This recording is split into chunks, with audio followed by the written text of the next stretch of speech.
Breaking up is hard to do, but when it comes to your wireless carrier, you should have left a while ago. You're over the big three carriers. You deserve better. Xfinity Mobile. Now you can get unlimited with 5G included for just $30 a month on the nation's fastest, most reliable network. So break free from the big three and save with Xfinity Mobile. Take the savings challenge at xfinitymobile.com/mysavings to see how much you can save when you get Xfinity Mobile and Internet together. Reduced speeds at 20 gigabytes per line. Most reliable based on Root Metrics US report. Results vary, not an endorsement. Meyer brand grills up the value you expect with quality you can taste in every bite. Try our new quarter-pound beef franks, cradled in our own hot dog buns and topped with tangy, no-sugar-added ketchup or easy-squeeze whipped salad dressing. Top your burger with our convenient burger-shaped Colby cheese slices. And don't forget the sides, like party-sized Ripple potato chips, perfect for scooping, and our own special recipe cool and creamy macaroni salad. Stop into Meyer and discover big taste and bigger savings on Meyer brand. The following is a Hoop Ball presentation.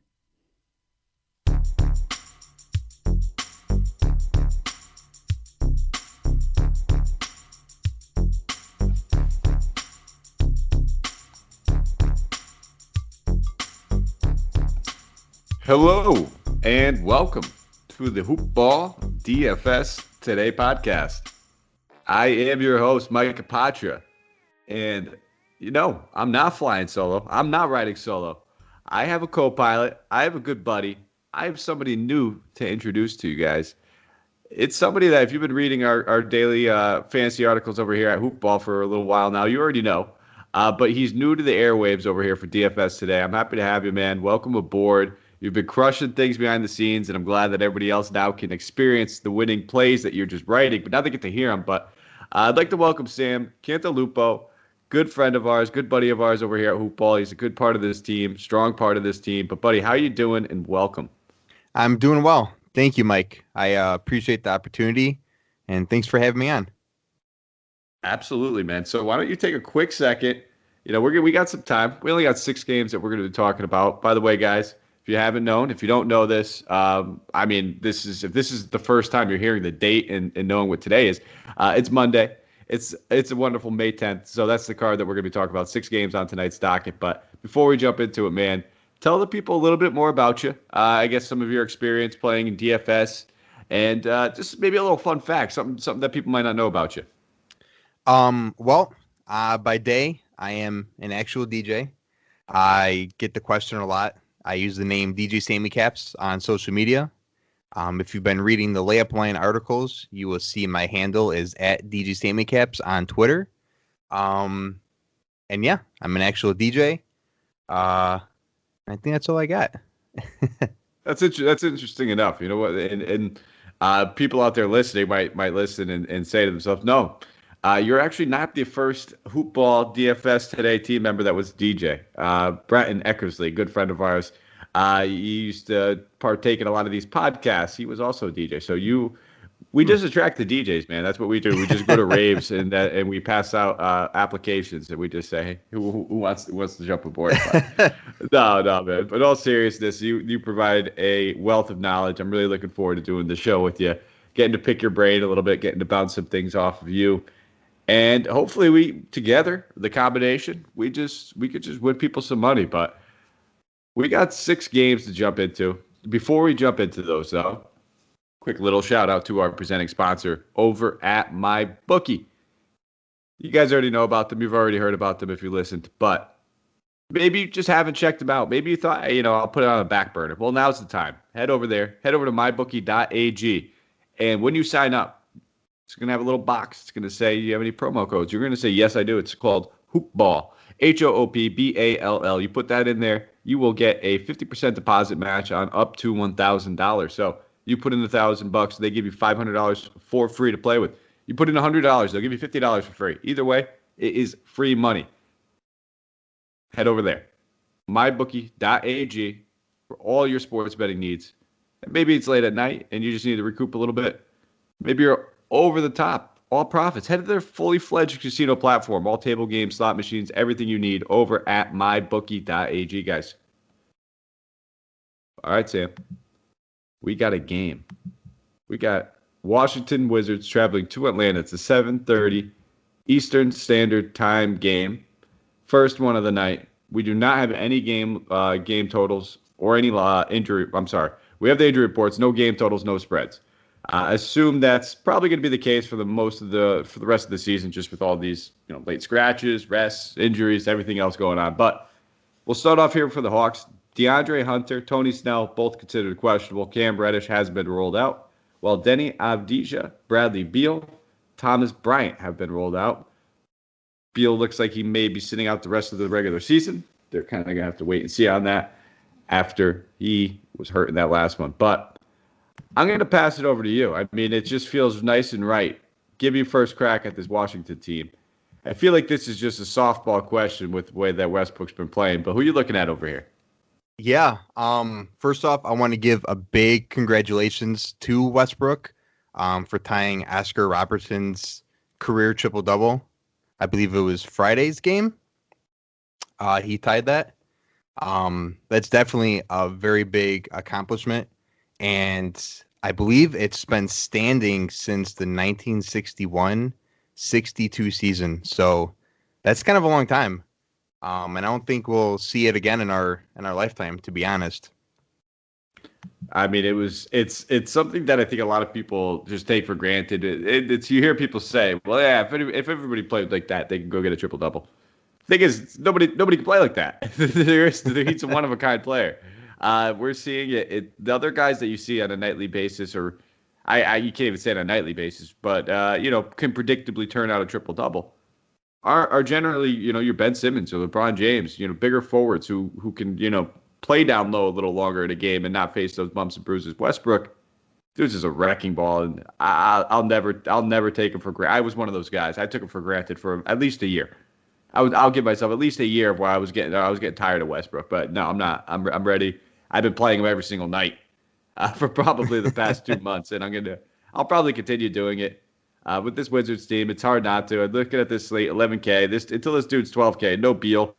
The usage and numbers really don't change too much with Beal off the floor as opposed to Beal on the floor for Westbrook. He's still going to triple-double. He's still going to have guys to dump off to those assists. A lot of his assists actually come from his big men, and he can get it done with pretty much anybody because the way he attacks the paint like a wrecking ball, he just pulls two defenders every single time, leaves that little dump off. So I'll continue to keep playing Westbrook. Lock of the night, I expect him to be 70%, 75% owned. And you just eat it. If you want to fade him based on that, sure. I wouldn't fault anybody for that if they wanted to look at like a Curry just based on ownership percentage. But if you're playing your GPP or your single entries or your cash games, I don't see how you cannot play him. But outside of him, I'll look at some Hachimura at 4,900. All this Beal usage is going to have to go somewhere. They really don't have a ton of volume shooters. So looking at Hachimura, Neto, Bertans, those three guys would probably be the three guys that would get the biggest bump. And I would probably just lean Hachimura out of those guys. I don't think I really need to go to too much more. But who are you looking at? So I got Westbrook. I got some Hachimura. Don't mind the other options, but is there anybody else that stands out to you? Honestly, I'm only looking at Westbrook. I know he's on the expensive end, and like you just said, he's definitely worth every bit of the 11,000 that he's going for today. Just because, like we already know, Bradley Beal might not be back for the season. He's definitely not going to be back for tonight's matchup. So I think it's going to be all on him, and I think he can notch up another triple-double again. All right. We'll keep it moving. Then we'll slide over to the opposite side of the ball, the Atlanta Hawks coming in here. We know it's just a picture-perfect matchup, a picture-perfect pace anytime anybody's going against this Washington team. We just see pretty much 120 points get put up on the board. So we don't have a game total. We don't have a spread. We imagine that this one's probably close to hovering around 235, 240. I'd probably say 240-ish, knowing Atlanta's defense is pretty porous as well. With that being said, we have to have interest on options on both sides of this ball. I mean, Trae Young coming in at 9,300. He's always in play. He put up 54 DK points in this matchup earlier in the year. He's going to get used a lot. He should continue to have just that Bulls workload.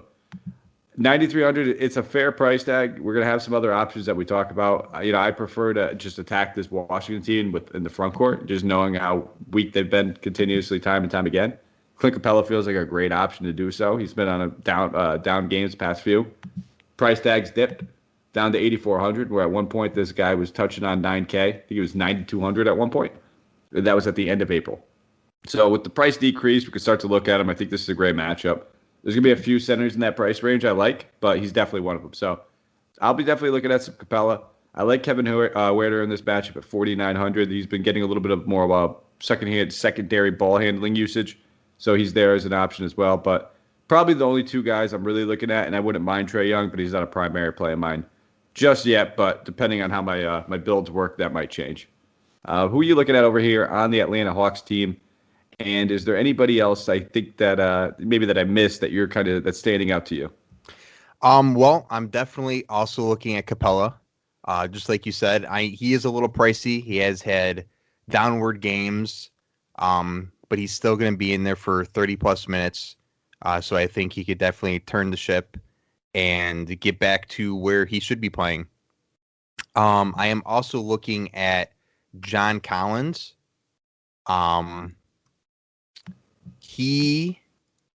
Sorry, I had him pulled up here. Give me 1 second. No, that's okay. I mean, if you want, I got you right here. I could fill it real quick too while you're pulling it up. Just let me know whenever you're ready. Yeah. When I look at Collins, I mean, the price tag. Another guy just like Capella, it's going down. Basically, a few bad games, a few games where blowouts happen, minutes were down, but he's got every opportunity to easily pay this off. Yes, I agree. Like you said, he's having a couple of downward games. He had about 26.5 DraftKings points against Portland, 15.5 against Phoenix, and now we see on May 6th against Indiana, he had 38 DraftKings points. So I think he could definitely fill in well, and he's back on the rise. And his price tag is at 64, so it's a little lower than what we've seen. And one last guy I'm also looking at is Bogdanovich. He is currently priced at 7,000, so he is a little pricier. But I think he could definitely give you some man, Mike, what's the word I'm looking for? No, that's okay. He's got the upside, and the upside's always there with Bogdanovich. He's going to continue to probably be the second go-to guy when it comes to shot attempts on his team. He's been taking more volume shot attempts than guys like Collins even. So he's going to have that role. And when you talk about the string of games that he's played over the past 3 games, he's paid off that 7K price tag. Basically a floor over the past 3 of 35, ceiling of 40. So he's in there. He's comfortably hovering around there. So I honestly, like I said, everybody in this game is in play. The combination of Hawks guys, I expect at least 3 of these guys to probably pay off their price tag significantly. Which 3? It's up to you. It's going to come down to construction for me. If I'm playing a different center, like I said, there's going to be a few around that Capella price tag, and if I want to get one of those, maybe I look to Bogdanovich, maybe I look to Collins or Trae Young. But I'm definitely going to want some Hawks exposure, and I think that's the bottom line. But we'll move on. We'll keep it chucking to the next game. 7:30 Eastern Standard Time game. We have the Indiana Pacers traveling to Cleveland, taking on the Cavaliers here. So, again, no game total, no spread. Cavs on the second half of a back-to-back. Got handled tonight, let's just say, pretty seamlessly. But for this Pacers team, they've been dealing with some injuries. Malcolm Brogdon, Jeremy Lamb, both questionable. Shakar Sampson, Miles Turner, TJ Warren, all ruled out. I'll pass it over to you. I'll let you get first crack at this Pacers team. Who stands out to you in this matchup facing this Cleveland team on the second half of a back-to-back? Well, obviously, we could say Sabonis or Karis LeVert, but we can't realistically have every $10,000, $9,000 player. So I am looking at TJ McConnell. I'm really looking at Malcolm Brogdon's status as well. I think if Brogdon sits again for tonight's game, I think McConnell could fill in very well.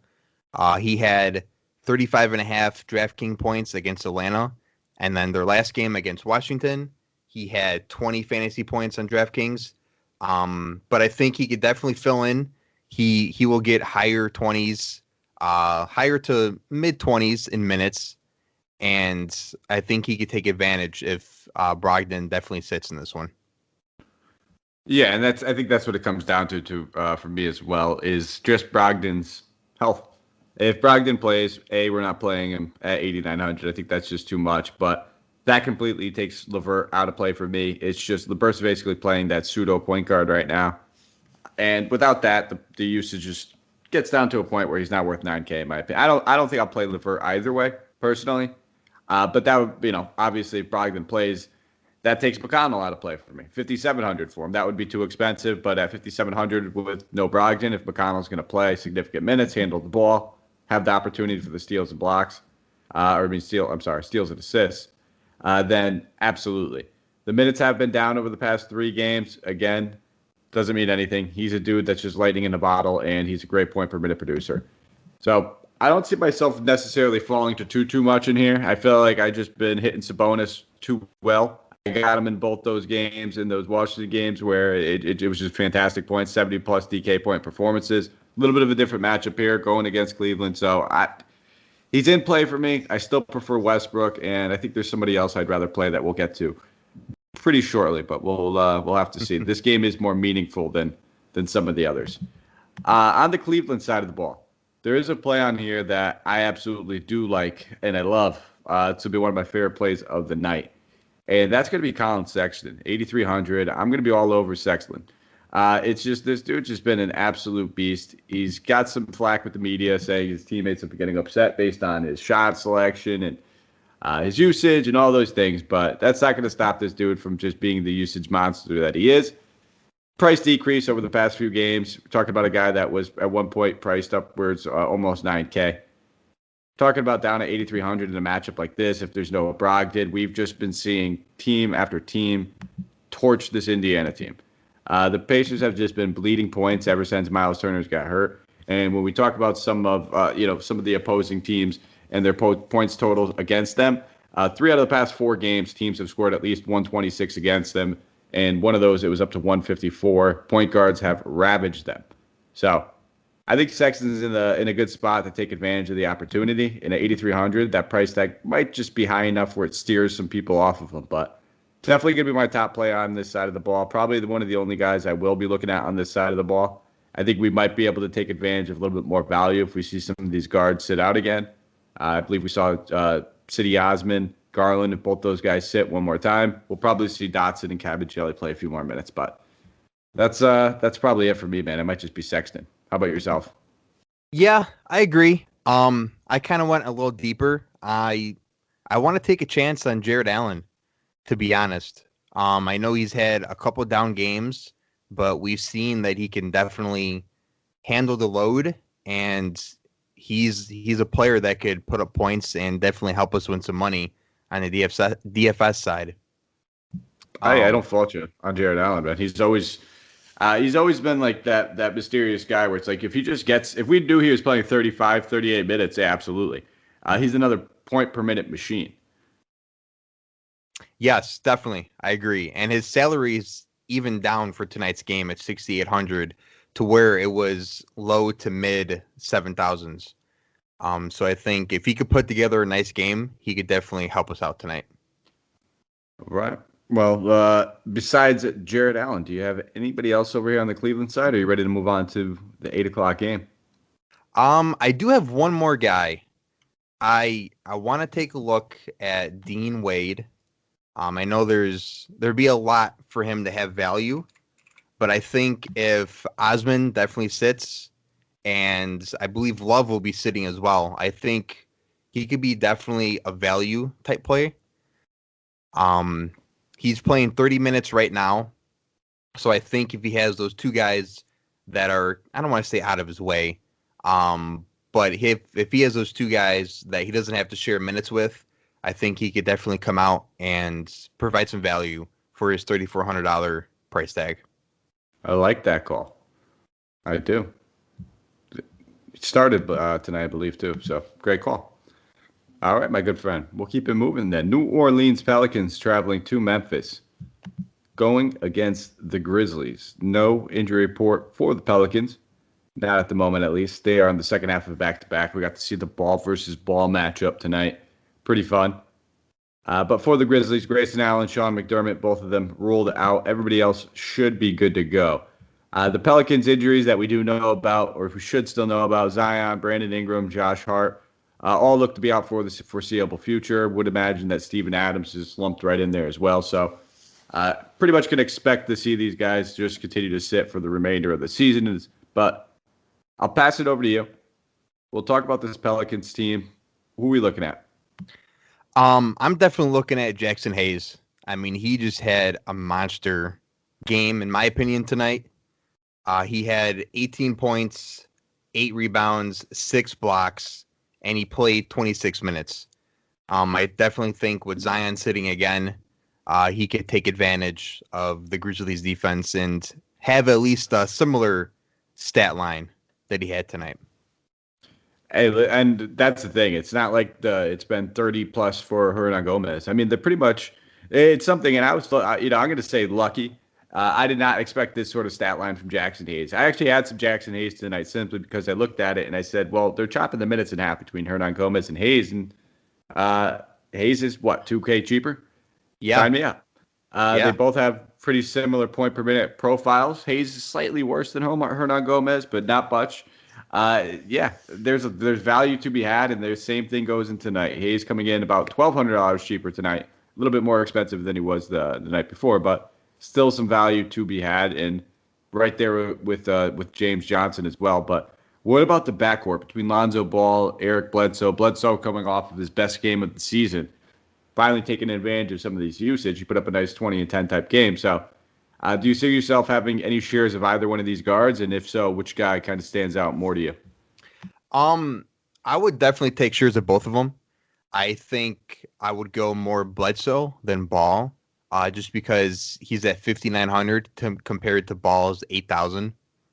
And especially with the minutes that Bledsoe's been getting, 40 plus minutes, 33 DraftKings points, I think he could definitely give you some upside for a cheaper price tag than having to pay Lonzo's 8,000.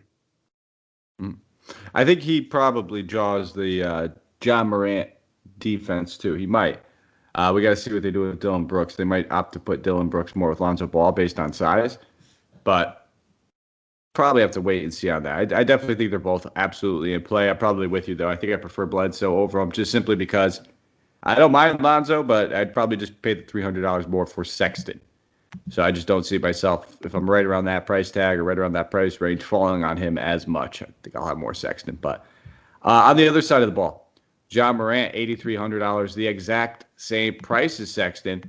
And he himself has been just absolutely balling out. Now, I do prefer Sexton over John Morant. I still think John Morant's very, very, very much in play. But let me get your take and your opinion on this. I guess out of the three guards we just talked about, John Morant, Lonzo Ball, and Colin Sexton, can you rank those three for me? Ooh, that's definitely a tough one. I would think I'd have to go Sexton, Ja, and then probably Ball, in my opinion. All right. Kind of like what you said. I think Sexton could definitely give us some value. I mean, especially with Darius Garland out with an injury, Sexton's going to get more usage and continue to show us what he can do. Okay, what about on this Grizzlies team? Joe Val, we got the big game. If we listened and you guys listened, that was the play of the day for me. And I hate to toot my own horn, but Joe Val going back to Toronto, technically not really, I guess, going back to Toronto, but just beasting it. It's something that he's got friends, he's got family on the coaching staff. It feels like him, and he was joking around with a lot of these guys. Felt good to see it. He's now, can we go back to the well? 8,200, only a $300 price range, coming off of two back-to-back 15-plus board performances, going against a team with a weak center. Yeah, I think we can, honestly. Valanciunas he's been showing us what he's got and what he's had all along, and especially these last two games. And I think against the Pelicans, I think he could keep it rolling and keep the minutes high and keep the DraftKings points high and keep us winning some money. That's the goal. But I don't mind him. I think this is the one thing that worries me, I guess, in this performance or in this game is that he doesn't get to his whole minutes workload that he would need. And that's the thing about Joe Val. If you know he's going to play 36 plus minutes, you're happy with that. You'll take it. Sign me up.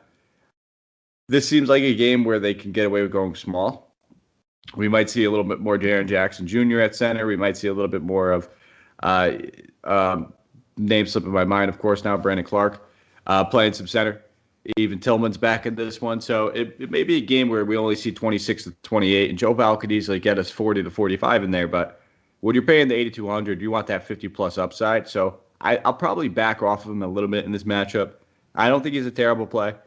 Very similar to John Moran. I just think that when I'm talking around guys in that price range, there's a few other ones I like a little bit more. Outside of those guys, looking to try to take advantage of whatever guard we think is going to play minutes for Grayson Allen, your guess is as good as mine because I don't even think the Grizzlies know. They have no game plan when they come in here. They kind of just say, hot hand approach. Desmond Bane has been shooting well, lights out from three-point line pretty much all season long. He's probably the guy that deserves it just based on spacing. But then you have D'Anthony Melton, who's been one of the best guards on this team flat out in general all season long. So both these guys are in play. I'll usually just play Melton based on upside. I'll play a little bit more I'll play a little bit more Bane based on position eligibility. I can get him in that small forward, but that's probably it. They're not guys that are standing out to me too much, but they're definitely in play. Do you have anything else, or are you ready to move on to the next one? No, I agree. I think I'm ready to go. All right. Milwaukee Bucks traveling to San Antonio, taking on the Spurs. For the Bucks, nothing. For the Spurs, Trey Lyles, Derek White, both ruled out. Now, I did say that there was no injuries for the Bucks, but they're definitely a team that we're going to have to monitor going forward. Not really playing for too much anymore at this point. Season winding down. Wouldn't shock me if we start to see a couple of these guys get a little bit of a rest, but as of now, we're going to have to talk about them like they're in this game. So, and they could very well be. But I'll pass it over to you. Looking at this Bucks team on the road, traveling to San Antonio, who stands out to you? Well, obviously, we have to take a look at Giannis. I mean, he's just having an amazing season like he did last year. He's pretty much repeating it, and I think kind of making up for the shorter season. So definitely, even though he's at 10-8, I think he's going to have a Giannis game, and we can really rely on the numbers that he'll give us. I'm also looking at Dante Defencenzo. He's going to be at 5,200 on DraftKings. And I think he will definitely have some value for us here. The last 3 games, he's been at 32 draft points and DraftKings points, And his last game against Houston, he was at 37. His minutes are going up, and I definitely think he'll take advantage of the opportunity that Milwaukee's given him. All right, my good friend. I think that looking at these guys, Giannis he's always in play. What kind of I guess it's going to come down to game script, whether or not you think you're going to get 4 quarters out of this. If you think you get 4 quarters out of this game, then absolutely, Giannis is in play, no doubt about it. We're talking about some of the other high-priced guys on the slate. Well, in my opinion, there's only 2 guys that you could feel really, really comfortable about playing, where you're not necessarily concerned about a blowout factor or just an overall tough defense. And they are in the early ones, and then we have Steph Curry going in later. You're worried about anybody in that Portland game, and you're probably worried about some of the guys on this Milwaukee team. But, you got to risk it for the biscuit. And in GPP, sometimes, looking at this ownership and taking advantage of it might be the way to go. I don't think I'll play Middleton or Holiday. Both those guys floating in that mid-8 range. Talked about several guys in that range. I just like a little bit more. Matchup scares me a little bit. I do not mind looking at some Bobby Portis, though, at 5K. I do like Bobby Portis in this matchup. Game gets out of hand. He'll probably play a few more minutes towards the end of it as well. So I do like some Bobby Portis. And then, probably just Giannis outside of that. So it'd be just Giannis and Bobby Portis for me. On the Spurs side of the ball, though, there's definitely some things that we could definitely, like and take advantage of over here. These guys aren't packing in yet. They're kind of playing for that play-in seeding. So the Spurs do have something to play for at this point. Way that we want to normally attack this team is by looking at it from the three-point land, and nobody generally just stands out as one of those guys for the Spurs. It's actually quite the opposite when you look at guys like DeMar DeRozan DeJounte Murray. I don't think I'll play either one of these guys. I just don't see it in this matchup. It's not the one I'm looking for. If anything, I'd look at Jakob Poeltl at 5,200. When this dude gets big minutes, he's just going to turn out like a 40 DK point game. And I expect him to play a full workload in this one. He only played 25 minutes in the last one earlier in the season, but they need to win as many games. If this game stays close, as long as it's not over midway through the third quarter, he's probably looking at 30 plus. So I don't mind some Poeltl at 5,200. I think he's a nice little salary saver at the center position. But I'll pass it over to you. I'll let you talk about some Spurs guys you're looking at. No, I definitely agree. I was going to say definitely keep an eye on Jakob Poeltl. I mean, I was watching him when he had 4 or 5 blocks a game, and that was just crazy to me. He just did it consistently, and I think he's definitely good value. And I would definitely try to play him at 5,200 and spend some money elsewhere. All right. Well, that brings us on to the 10 p.m. games now. So the late slate, the late game hammers. If you are doing that late game only slate, this is the point you're going to want to fast forward to. So we will not timestamp that. I apologize. Utah Jazz traveling to Golden State, taking on the Warriors. Game has some competitive fixins involved in there somewhere. Damian Lee, Kelly Oubre Jr., Eric Paschall, Klay Thompson, James Wiseman, all ruled out. Mike Conley, Donovan Mitchell, Juwan Morgan, all ruled out. I'll pass it over to you. Why don't you talk about this Jazz team for me? Well, with Mike Conley out, Donovan Mitchell out, I'm definitely looking at my guy, Jordan Clarkson. He was carrying the load even with Mike Conley in there. And his last 2 games, he's had 45 DraftKings points. And the last game against Houston, he had 33. And I think he could definitely keep it rolling, even though they're going up against a hot Golden State Warriors team. I think the team's going to be on his back, on Rudy Gobert's back. And I think he could show us what he could do and give us some good numbers for his $7,700 price tag.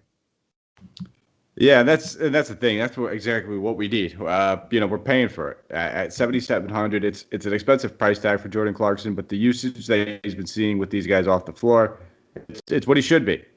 So I don't mind it one bit. It's a great matchup for him, like you said. He's got all the fixings to get there. I like Joe Ingles too. I think he's a guy that I'll be looking at as well. I think I prefer Joe Ingles ever so slightly, based on a point per dollar, base though, I guess.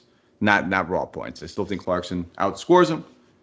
But for the discount of $1,400, I think I'll probably take some Joe Ingles. I think both those guys very, very much in play. Rudy Gobert coming in at $8,500. Don't mind him in this matchup. He's probably going to absolutely smash it out of the park. He has this season twice already in 2 games. He's averaging 55 DK points. Is he the guy I fall on? Probably not. Again, there's no one that's really going to be able to stop him. He should just be able to have his way. The one thing is that I like to, I always talk about when you're facing the Warriors is with the 3-point shooting, with Steph Curry taking about 15 3-pointers a game, leads to longer rebounders. That means the rebounds happening a little bit further away from the basket. That can sometimes impact these centers ever so slightly, but everything else will be in Gobert's favor. And I'm not going to talk you off of him. I just don't think I'm going to be playing too much of him. On the other side of the ball, coming in here, Steph Curry, 10-5, one of the studs on the slate that we have to talk about. 2 games this season, 31.2 minutes. He's averaging 50 DK points against this team. It's just as simple. This team stays in this game. It's going to be on the back of this dude. I don't mind looking at him one bit. He said it himself, though. I think it was before the game. He did notice that the scoring title between him and Bradley Beal, and that's why he wanted to go out there and score 49. Bradley Beal is no longer playing probably for the rest of the season. So Steph might need to churn out one more big game or 2 to lock in that scoring title. But his performance over the past week, it's hard to ignore. So again, I still prefer Westbrook. I think it gets a little dicey when you start talking Sabonis and Curry. I probably do prefer Curry just ever so slightly, but if you wanted to play Sabonis just based on, I guess, the security of the matchup, I wouldn't fault you there. And that's probably it for me over here. The only other guy I'd probably really consider would be a guy like Kent Bazemore, 5,200, just a guy that could pour it on with steals and random rebounds and a bunch of different crazy stats to fill a box score. Yeah, I agree. There's really not much, in my opinion, on the Warriors side other than the obvious of Curry. And I know some people might look at Draymond and maybe try to fill him in there, but I think he's too high at the 7,600, and he's just been up and down this whole season. So I personally wouldn't even take a chance on putting Draymond in my lineup. Yeah, it's got to be, if you're paying 76 for Draymond, it really needs to be the right matchup. And to me, this is not it. It's not it. Mm-hmm. It's just not the one that you want to pick on. If it's OKC, if it's Washington, if it's even maybe Portland, one of those matchups where he can take advantage. Sure, I'm with it. I think I actually I had him in my GPP win on Monday. I think it was triple doubles. Okay, you gotta love guys that can triple double, but. We'll move on. I digress. Yeah, but not in this slate. We don't like guys that triple double named Draymond Green on this slate. Other guys we do. Houston Rockets final game of the night, 10 p.m. Eastern Standard Time game, traveling to Portland, taking on the Blazers. Buckle up for the Rockets injury report. Excuse me. I got to get a deep breath for this. Avery Bradley, Sterling Brown, Dante Exum, Eric Gordon, David Nwaba, Kevin Porter Jr., John Wall, DJ Wilson, all ruled out. Kelly Olynyk and Christian Wood are both questionable. A lot of guys. On the Blazers side, Carmelo Anthony's questionable. Zach Collins ruled out. Looking at this Houston team, Christian Wood has missed the past 2 games. They originally said he's going to miss at least 2 games. He's now sliding up here on questionable. It would be a shocker to me if this guy actually plays. If he sits, fire up Kelly Olynyk again. If he plays, if there's a chance Kelly Olynyk sits. Both guys sit. You could look at Tate. I would probably go right back to the well with guys like Kevin Martin Jr. though. Anthony Lamb will probably get some run, but don't forget about Daniel House Jr. This team is an absolute mess. We have some value. There's value opportunity. For me, I just want to take the secure value because we're starting to see, I wouldn't say guys get healthy, but we're starting to see, if Augustine, Lamb, House Jr., Jeff, a lot of these guys that were forced to play in a 7 or 8 man rotation, they're still going to play. But instead of playing, 30 minutes because they have nobody else to play, they might play 25. And now you're talking about paying, $4,800 for Amani Brooks or $6,200 for Kevin Martin Jr. And if Christian Wood and Kelly Olynyk are playing and Tate's playing, then we're probably not willing to pay $6,200 for Kevin Martin Jr. So a lot of this, it's the last game of the night. This is all news that we'll probably have before lineups block. Houston's been pretty good with releasing that stuff on the year. But we're going to have to monitor. And simply, it's just going to be where the usage goes. I love Kelly Olynyk if there's no Wood. I wouldn't mind looking at, Armani Brooks if we see that he's the only guard left. If DJ Augustine sits out this one, I look at him there. He's probably still in play even if Augustine plays, just because he's pretty much the only other guard outside of Augustine. But those guys, those 2 guys, and Kevin Martin Jr. would probably be my 3 top options. And then, even a guy like Kira Thomas, he played 34 minutes in that last one, took 21 shot attempts. He's available, and he's probably going to be rock solid value.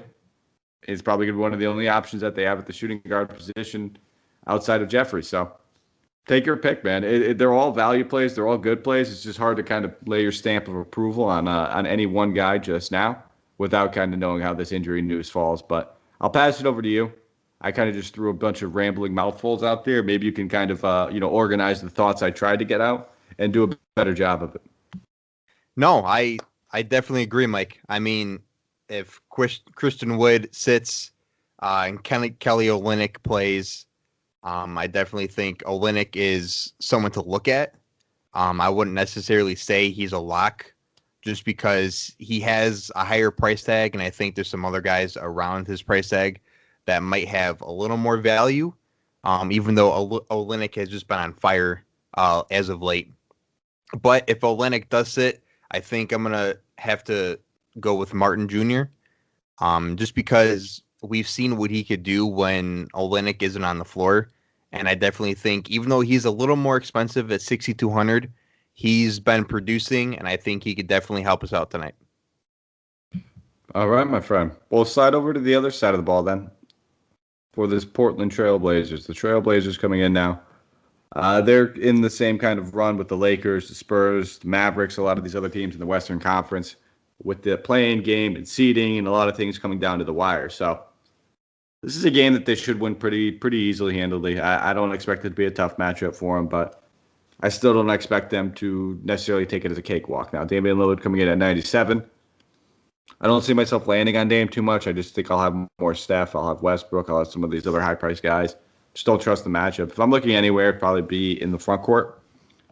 And it's not in Nurkic. I think Kanter coming in here at 4,400 is a really good opportunity to pay off that price tag. This game gets out of hand. I don't imagine Nurkic playing more than 25 minutes. Kanter even sees 20 to 24 of those in this matchup against this team that pretty much doesn't have a center as it is. He should just be able to eat. So 4,400, I don't mind looking at him. If Carmelo Anthony gets ruled out, I don't mind looking at a guy like Anthony Simons. 3,400, he'd pretty much be the go-to bench usage guy, especially if this game gets out of hand. He has another path of an avenue for minutes and playing time and usage as well. He's not a high point per minute guy by any way, shape, or form. But at 3,400, someone's going to have to take Carmelo Anthony's shot attempts off the bench. And these two guys combined basically have been going for close to 15 shot attempts per game. That's probably it. I'm really just going to go with more of the value plays on this side. I wouldn't argue with you if you wanted to go with Lillard, McCollum, or Covington. Sure. Don't mind it. I'll argue with you about Nurkic. But that's it. I'll pass it over to you. Why don't you take us home with your Blazers breakdown? Honestly, there's not much more I want to add. I mean, I definitely don't want to argue with you over Nurkic.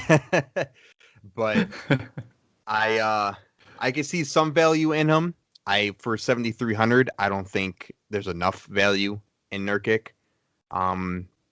So I think I wouldn't get cute with this. I would try to get Lillard in there or even McCollum.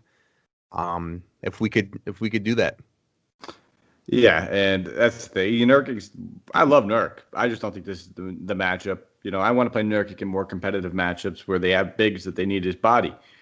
This feels like a non-competitive matchup against a team that doesn't have centers. So it just doesn't feel like the right recipe. But that is it. That is all 6 games, 40 minutes. So pretty comfortable time frame. We got about 5 minutes to go through some wonderful things. And we have our player tiers. So we always round out. And I'll be a gentleman. First time on the show. I'll let you have first crack at the player tier. So why don't you give me your expensive tier guy, your high-priced tier guy that you'll be looking at? I appreciate that.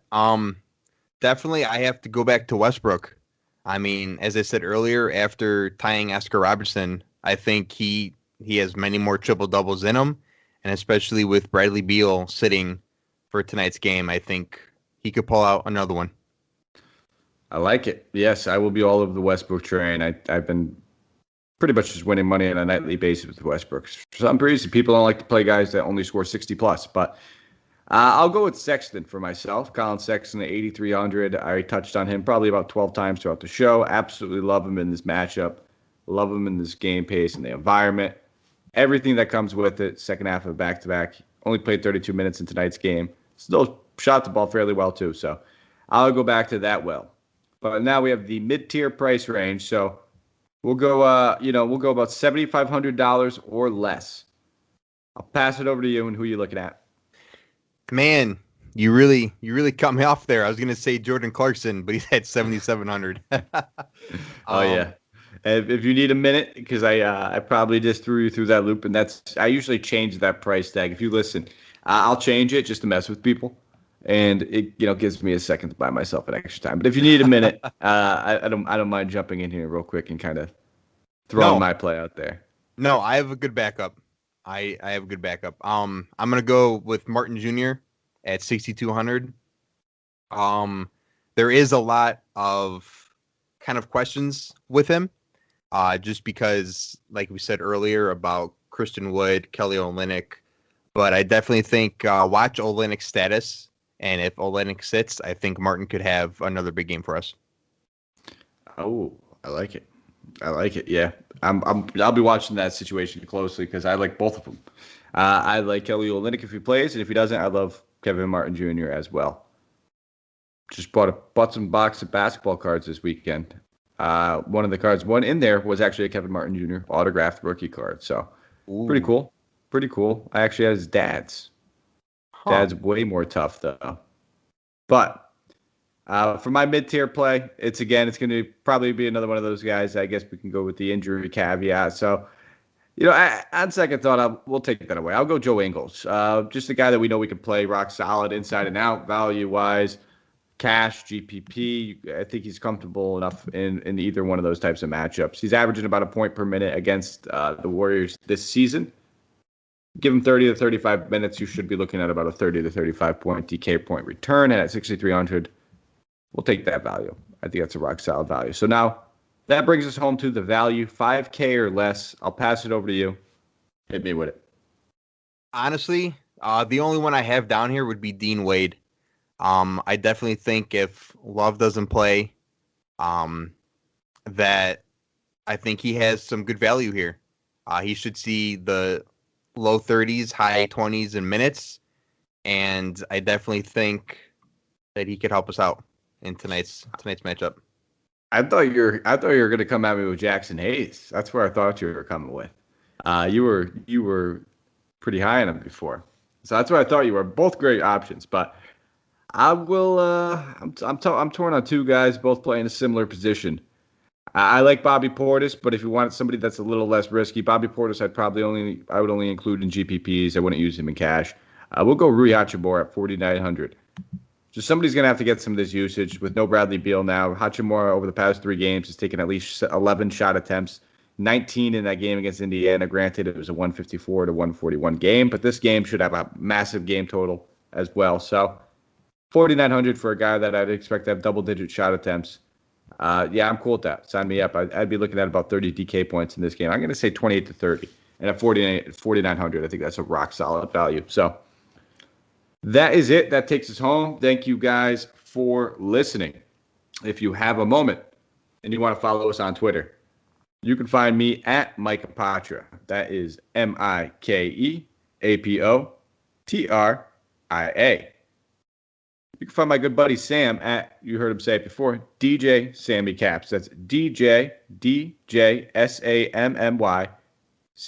CAPS. Give us a follow. Make sure you give him a follow. Get at him. I always see him on Twitter. He's on there. Ask him the questions. Throw them at him. Let him answer them for you guys. Let him win you some money. He's there. Hit him with him. He just graduated too. So listen, he's got nothing but time. I mean that sarcastically. I think you just said he bought a house. A lot of stuff's going to be going on with that. So again, congratulations with that, my good friend. But is there anything else you want to say, I guess, before we take off? You want to close this out? Anything else you want to get off?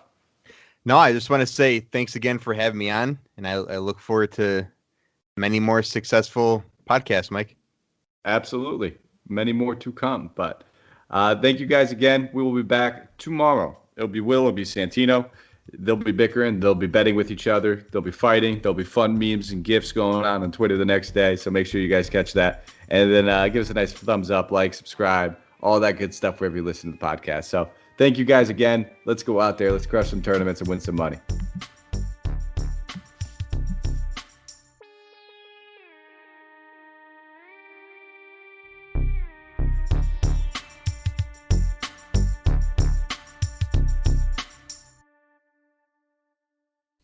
This has been a Hoop Ball presentation.